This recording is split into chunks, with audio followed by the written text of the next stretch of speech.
అందరికీ అందరు ఎలా ఉన్నారు? బాగున్నారా? నేనైతే చాలా బాగున్నాను. మీరు సో బాగుండాలని కోరుకుంటున్నాను. ఈరోజు వీడియోలో మాత్రం పుదీనా నిల్వ పచ్చడిని ఎలా పెట్టాలని అయితే ఈ వీడియోలో అయితే చెప్తాను. చాలా టేస్టీగా ఉంటుంది, చాలా ఇష్టంగా తింటారు, ఈజీగా చేసుకోవచ్చు. వంట రాని వాళ్ళు ఈజీగా చేసుకోవచ్చు. ఇలా నేనైతే ఇక్కడనైతే పుదీనా మాత్రం మా ఇంటికా నుంచి అయితే మా అత్తమ్మ పంపింది. అయితే ఆ పుదీనాని మొత్తం నేనైతే దగ్గర కూర్చొని ఒక్కొక్క కాడలు లేకుండా ఒక్కొక్క ఆకు అయితే తెంపుకొని పక్కనైతే పెట్టుకుంటున్నాను. అసలుకే కాడలు అయితే రానివ్వలేదు, మొత్తం ఒక్కొక్క ఆకు అయితే తెంపుకున్నాను. అలా తెంపుకున్న తర్వాత మొత్తాన్ని అయితే నీట్గా కడగాలి. ఒక మట్టి ఇట్లా ఉంటుంది కదా, అది మొత్తం పోయేటట్టుగా మంచిగా 2-3 సార్లు అయితే మంచిగా కడుక్కోవాలి. కడిగి పక్కనైతే పెట్టుకొని కింద ఒకటి లింగి కానీ టవల్ కానీ ఇట్లా ఉంటాయి కదా, అదైతే వేసుకోవాలి. పొడి క్లాత్ వేసుకొని దాని మీద మనం కడిగి పెట్టుకున్న పుదీనాని అయితే అందులో పెట్టుకున్న పుదీనాను మొత్తం కళ్ళే పెట్టి అయితే మొత్తం ఆరబెట్టుకోవాలన్నట్టు. మొత్తం ఆరనివ్వాలి. నీళ్ళ తడి అనేది అసలుకే ఉండకూడదు. అట్లనైతే మొత్తం ఆరబెట్టుకోవాలి. ఆరిన తర్వాత అసలుకే నీళ్ళ తడి ఉన్నదనుకో ఒకవేళ పచ్చడి ఖరాబ్ అవుతుందని అంటారు. అందుకే నేనైతే నీళ్ళ తడి వేయంత సేపు అయితే ఆరబెట్టుకున్నాను. ఇట్లా నీళ్ళ తడి వేయిన తర్వాత ఆ మొత్తం అయితే మళ్ళీ ఒక గిన్నెలోకి అయితే తీసుకొని నీళ్ళ తడి మాత్రం అసలుకే లేదు, గిన్నెలోకి తీసుకున్నాను. తీసుకున్న తర్వాత నేనైతే కనీసం 2 గంటలు అయితే నీళ్ళ తడి వేయడం కోసం ఫ్యాన్ కిందనైతే 2 గంటలు అయితే ఆరబెట్టాను మొత్తము.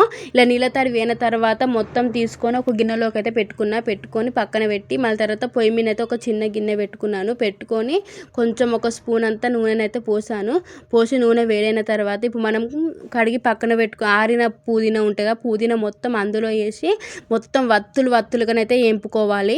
మొత్తం వేగిపోతాయి అన్నట్టు. ఇది నీరు గిట్లా ఏమనేది రాదు దీనికి, పుదీనాకు మొత్తం వత్తులు లెక్క అయిపోతుంది, గోంగూర లెక్కనైతే కాదు.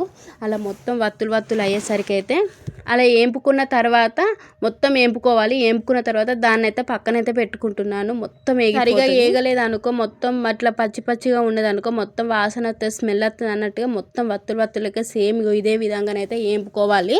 మొత్తం ఇట్నే వేపుకోవాలి. ఎంత తొందరగా అంటే ఎంత మంచిగా వేపితే అంత మంచిది అన్నట్టు. మళ్ళీ తర్వాత వేపుకున్న తర్వాత దాన్ని అయితే పక్కన పెట్టుకొని ఇప్పుడు పోసుకైతే ముందుగానే పెట్టుకుంటున్నాను నేను. పోసు కోసం అయితే పొయ్యి మీద అయితే ఒక కడాయి పెట్టుకొని కడాయిలో మాత్రం మనం పోసు సరిపోయేంత నేను ఒక సగం చాయ్ తాగే గిలాస సగం గిలాస అయితే నూనెనైతే పోసిన తర్వాత నూనె వేడైన తర్వాత అందులో జీలకర్ర, ఆవాలు, మళ్ళీ తర్వాత దాని ఏమంటే ఎల్లిపాయలు ఉంటాయి కదా, అవి వేసుకోవాలి. ఎండుమిరపకాయలు 4-5 చించి వేసుకున్న, కొంచెం కల్లేమాకు వేసుకొని దించి పక్కనైతే పెట్టుకున్న. పోపు మొత్తం చల్లారాలన్నట్టు, వేడిది పోతే పచ్చడి ఖరాబ్ అవుతుంది అంటారు.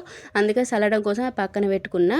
ఫస్ట్ ఏంపి పెట్టుకున్న పుదీనా ఉంటాయి కదా, అది మొత్తం చల్లారిపోయింది. చల్లారిన తర్వాత నేనైతే మిక్సీ జార్ చేద్దాం అన్నట్టుగా మిక్సీలోకి అయితే మొత్తం మిక్సీ జార్లు వేసుకొని మిక్సీ పట్టిన. మొత్తం ఇట్లనైతే అయిపోయింది, పొడి అయింది.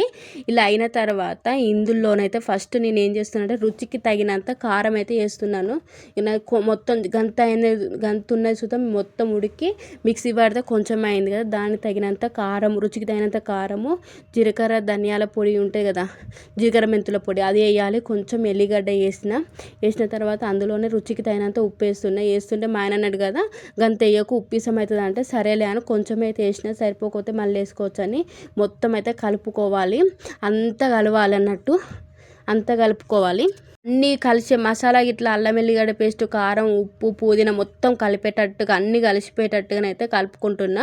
ఇలా కలుపుకున్న తర్వాత ఇంతకుముందు మనం పోపు పెట్టుకున్నది ఉంది కదా, అది మొత్తం చల్లారిపోయింది అన్నట్టు. చల్లారిన తర్వాత నేనైతే ఇందులోనైతే వేద్దామని చూసిన, ఇంకొంచెం చల్లారనివ్వన్నాడు. సరేలే అని పక్కకైతే పెట్టేసిన. ఇదైతే మొత్తం అయితే కలిపిన తర్వాత ఇప్పుడు మాత్రం మనం పోపు పెట్టుకున్న చల్లారింది కదా, అదైతే మొత్తం అయితే ఇందులోనైతే వేస్తున్నా.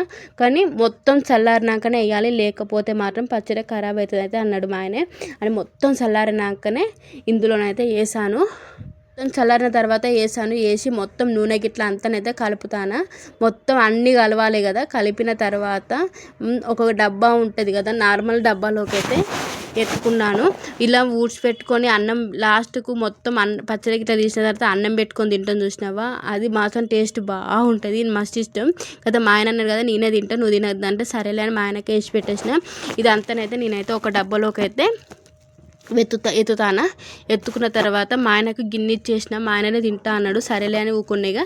నేనైతే ఒక చిన్న గిన్నెలో వేసుకొని అన్నం వేసుకొని పచ్చడి వేసుకొని అయితే తిన్నా వల్ల టేస్ట్ ఎట్లుంటుందో ఏం కథో అని అనుకున్నా, కానీ టేస్ట్ మాత్రం చాలా అంటే చాలా బాగుంది. నేను ఫస్ట్ టైమే చేసిన, నేను ఇలాంటి పచ్చళ్ళు పెట్టుడు ఫస్ట్ టైమే పెట్టిన, కాకపోతే టేస్ట్ మాత్రం చాలా అంటే చాలా బాగుంది. మీ అందరికీ ఒక ముద్ద కావాలన్నా తినేసేయండి. నా వీడియోని కనుక మీరు ఇంతసేపు చూసిల్లు కదా, ఒక లైక్ ఇవ్వండి. అలాగే నా వీడియోస్ మీరు ఫస్ట్ టైం చూస్తుంటే ప్లీజ్ సబ్స్క్రైబర్ చేయండి, ఒక లైక్ ఇవ్వండి, మర్చిపోకండి అబ్బా. మీరు సుత పుదీనా పచ్చడి ఎలా చేసి మీ ఎలా వచ్చిందనేది అయితే కామెంట్ చేయండి.